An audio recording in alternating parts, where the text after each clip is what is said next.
नमस्कार दोस्तों, मैं अनिल यादव आज आपके साथ फिर आपके अपने यूट्यूब चैनल पर हमारा हरियाणा स्टूडियो की न्यूज़ के लिए हम आए हैं भाई भूपेंद्र शर्मा फाजिलपुरिया के पास।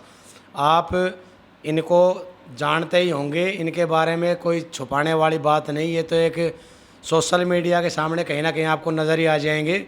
पटौदी जो मंडल है बीजेपी का, उनके अध्यक्ष के रूप में इनका पद भी रहा और अभी युवा नेता जो पटौदी विधानसभा से है उनमें इनका भारी भागीदारी रहती है। तो आज इनसे बातचीत करेंगे हम।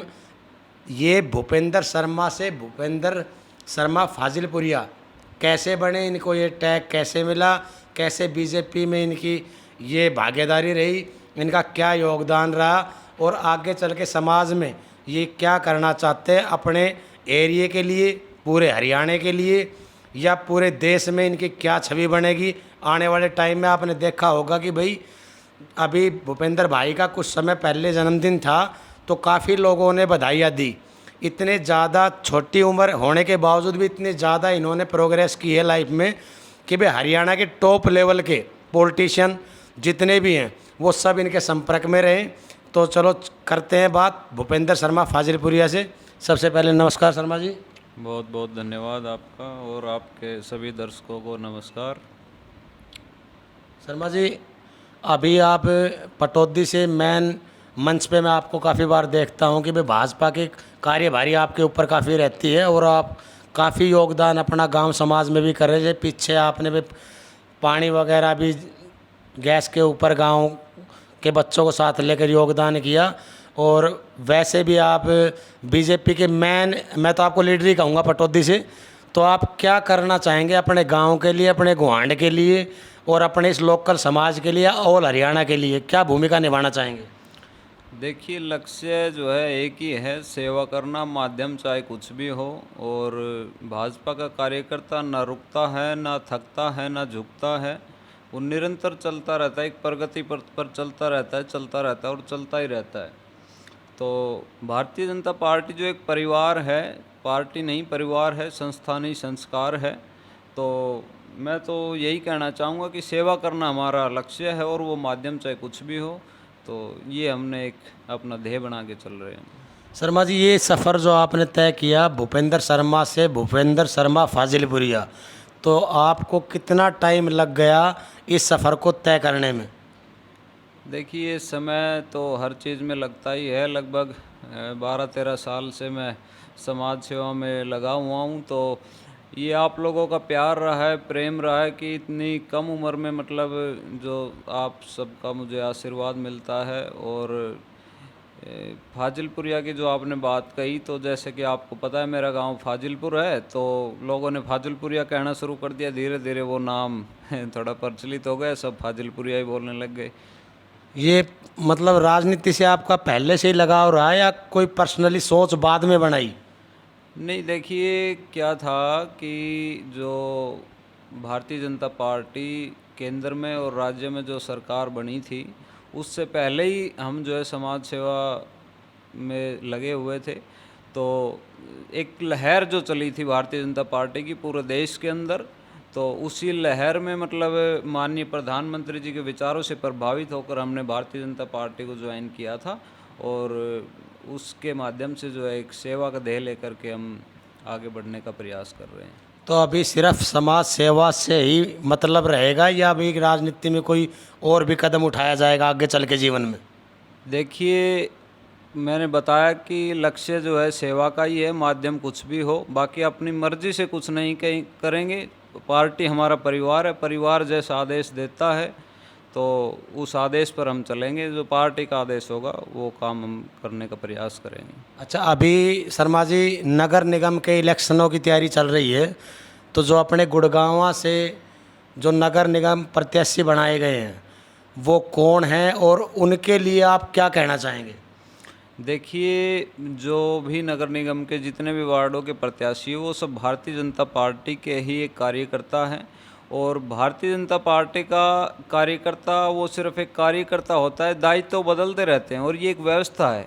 आज कोई विधायक है, कल सांसद है, आज कोई सामान्य कार्यकर्ता है, कल वो किसी बड़ी जिम्मेवारी पर चला जाता है, अगले दिन कोई और चला जाता है। मतलब ये तो एक व्यवस्था है, ये बदलती रहती है। बाकी भारतीय जनता पार्टी का एक कार्यकर्ता वो एक कार्यकर्ता ही होता है, और जितने भी प्रत्याशी है वो भी सब भारतीय जनता पार्टी को समर्पित कार्यकर्ता है। और मैं ये निश्चित तौर पे दावा करता हूँ कि भारतीय जनता पार्टी के जितने भी उम्मीदवार हैं वो सभी भारी बहुमत से जीतेंगे। अच्छा, अभी जो चेयरमैन पद के लिए घोषित बीजेपी ने किया है वो अभी क्लियर नहीं की है बातचीत? नहीं, मैं अंदर की बात पूछ रहा हूँ आपसे। देखिए, ये तो पार्टी की बात है। जैसे भी पार्टी जो भी घोषणा करेगी वो आप सभी के बीच में आ जाएंगी। इस पर मैं कोई टिप्पणी नहीं करना चाहता अभी। अच्छा, अपने गांव के लिए खास तौर पर आप क्या करना चाहेंगे और सरकार से मतलब क्या लास्ट स्टेज तक लड़ने की क्या कोशिश करेंगे? क्या क्या व्यवस्था नहीं है, ये आपको पता, आपके गांव में क्या व्यवस्था नहीं है, और मुझे भी पता है क्योंकि मैं भी यहीं का ही रहने वाला हूं और आप भी। लेकिन जो व्यवस्था गांव में नहीं है उनको करवाने के लिए पार्टी से आपने पर्सनली कभी जाके किसी एमएलए एमपी से मिलके कोई बातचीत की हो? हाँ, बिल्कुल, जो है ना, हमारा प्रयास शुरू से ही रहा है। और पिछले दिनों भी मेरी बात हुई थी। जो भी हमारे गांव के जो बाहरली फिरनियों के रास्ते हैं जो दूसरे गांवों को जोड़ते हैं, वो जो रास्ते कच्चे हैं उन पर भी जो है ना कदम उठाए जा रहे हैं और उनकी कार्रवाई की जा रही है। जल्दी वो रास्ते भी बनेंगे। और स्टेडियम का काम था वो हमारा काम चल रहा है। और जो है ना ये लाइब्रेरी काम भी अपने जो युवा साथी, मैं उनका भी धन्यवाद करूंगा। जो हमारे गांव में एक जो युवा साथी इतने बढ़ चढ़कर हिस्सा ले रहे हैं, जो हमारे युवा क्लब भी बना हुआ है गांव में, तो उसका भी अहम योगदान है। और उसको युवा क्लब से जो है ना पूरे हरियाणा को सीखना चाहिए। बल्कि जो हमारे गांव का युवा क्लब है बहुत ही एक ऊंची स्तर की सोच लेकर के काम कर रहा है। उसके लिए मैं उनको बधाई देता हूं। और जो भी मतलब अपने जो काम रह रहे हैं उन पर निरंतर प्रयास किया जा रहा है और निश्चित तौर पर वो समय आने पर ज़रूर पूरे किए जाएंगे। तो दोस्तों, आपने सुने भूपेंद्र शर्मा फाजिलपुरिया जी के विचार कि भी उन्होंने गांव के प्रति कितनी लगन दिखाई और अपने युवा वर्ग के साथियों का उन्होंने धन्यवाद भी किया जिन्होंने भाई युवा संगठन बना रखा है। युवा यूथ के नाम से गांव फाजिलपुर में एक क्लब बना रखा है जो गांव में काफ़ी सहयोग देता है हर चीज़ में। और उन्होंने कहा कि भाई अपने गांव में जो ये स्कीम चली हुई है युवा यूथ की, वो अगर हरियाणा के हर गांव में हो तो हरियाणा बहुत ही आगे उन्नति और ज़्यादा करेगा।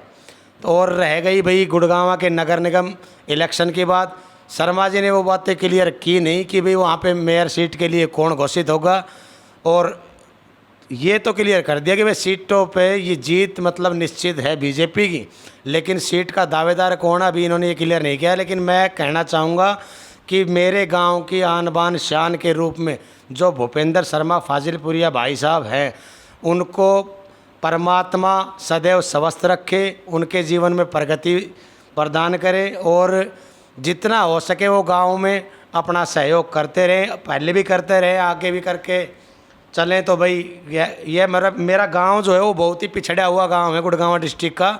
यहाँ पर एमएलए या एमपीज़ ज़्यादा ध्यान कभी भी नहीं देते। ये ग्राउंड की बातें बता रहा हूँ मैं आपको।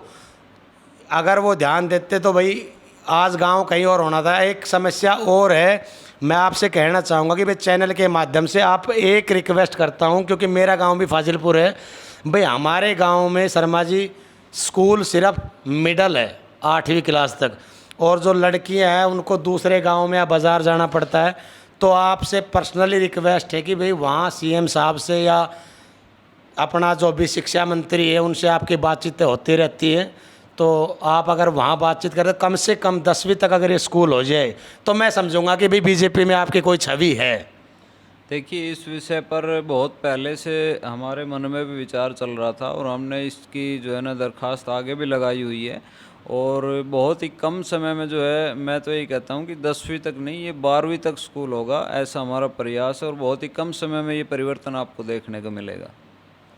धन्यवाद शर्मा जी। तो अब इजाज़त लेते हुए शर्मा जी से, और आगे हम न्यूज़ आपको अपडेट करते रहेंगे चैनल पर बने रहिए। दोस्तों, चैनल को लाइक शेयर और सब्सक्राइब करना ना भूलें। अपने यूट्यूब पर सर्च करें हमारा हरियाणवी स्टूडियो न्यूज़ चैनल, तो बने रहिए हमारे साथ और लेते रहिए हरियाणा के हर प्रकार की लोकल खबरें या इंटरनेशनल खबरें भी हम देंगे, लेकिन आपके सहयोग के साथ। अभी लेते इजाज़त। जय हरियाणा, जय हरियाणवी।